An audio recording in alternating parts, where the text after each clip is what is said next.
Dito tayo sa dito dadaan kasi wala.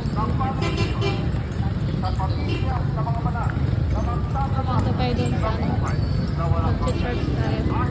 Ito yung ano, church ng Grupo. Grupo Church. Dito sa medyo malayo pa yung lakarin. So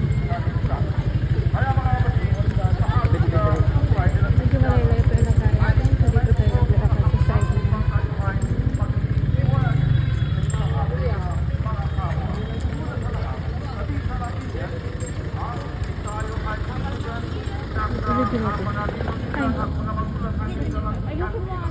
Yes.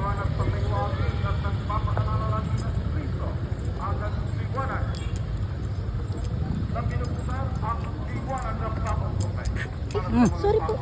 Sorry po. Paano? Kasi paano? Hindi mo naman sinusunod. Kaya tayo mag-upload sa bread. Ay nagpapaalala sa kanila ng isa ay lumila at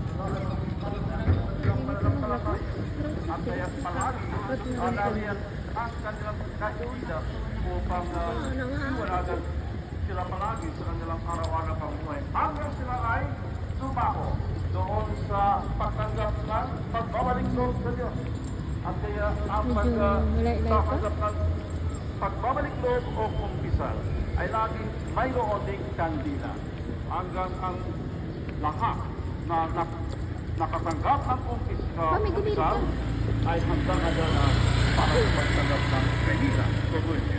At kaya dito sa banal na misa na siya pinaka-sentro at pinakatutong ang pinakataas na parang sa ating pagpupuri at pagpasalamat sa Diyos.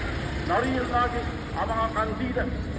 Ang ating tandaan na sa Kristo lagi ang liwanag ng ating buhay sa pamagitan ng kanyang liwanag ng mga salita ng Diyos. Kaya ang salita ng Diyos ay ang ilaw ng ating araw-araw na paghakbang sa ating paglalakbay sa ating mundong ito na makasalanan upang tayo ay magliliwanag sa ating kapwa. Kaya nga sinabi ng ating Panginoon Kristo sa Ebanghelyo ni San Mateo sa Kabanata 5, talata 14 hanggang 16. Sinabi ng ating Panginoon, kayo ang ilaw ng sanlibutan.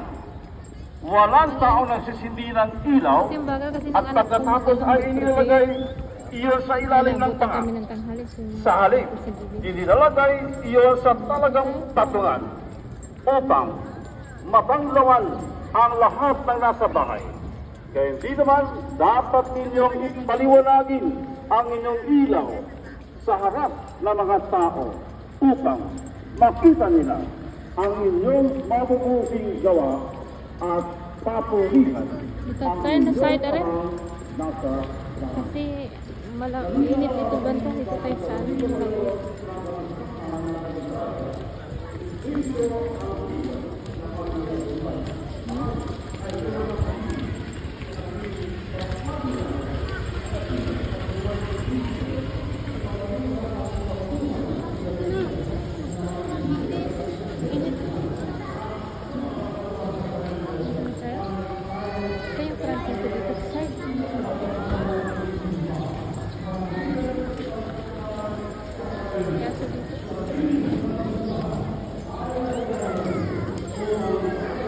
Kung nagbabinyag, gano'n.